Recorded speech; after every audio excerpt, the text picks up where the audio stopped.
આજે તો મારે જવાનું હતું સાયકલનું પોસ્ટર લેવા માટે, તો હું નીકળી ગયો સાયકલનું પોસ્ટર લેવા માટે યોગેશભાઈનું બાઇક લઈને. એટલામાં જ હું પહોંચી ગયો માટકોલ ચોકડી. અને માટકોલ ચોકડી તમે આવો એટલે આપણે અંદર જવાનું થાય મખ્યાવ ચોકડી. મખ્યાવ ચોકડી આપણા પેન્ટર રવિભાઈની દુકાન આવેલી છે. માટકોલ ચોકડી તો આપણને આપણા ફેન ફોલોઈંગ મળી ગયા.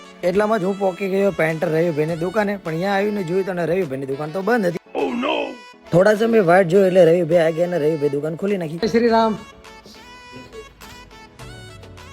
તો આ છે રવિભાઈ અને આ એમની છે દુકાન જે મખ્યાવ ચોકડી માટકોલ ચોકડીની આગળ આવેલી છે. અને ત્યાં આપણે આવી ગયા છીએ. આજે આપણે પોસ્ટર બનાવવાનું છે તે માટે.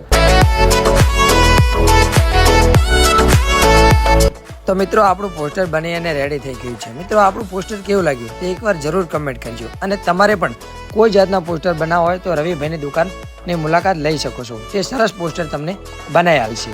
ચલો મિત્રો, તાણે આપણો વિડીયો આટલે જ રાખીએ છીએ. કાલ બીજા વિડીયોમાં મળીએ. તાલગન બાય બાય. જય શ્રી રામ, જય દ્વારકાધીશ.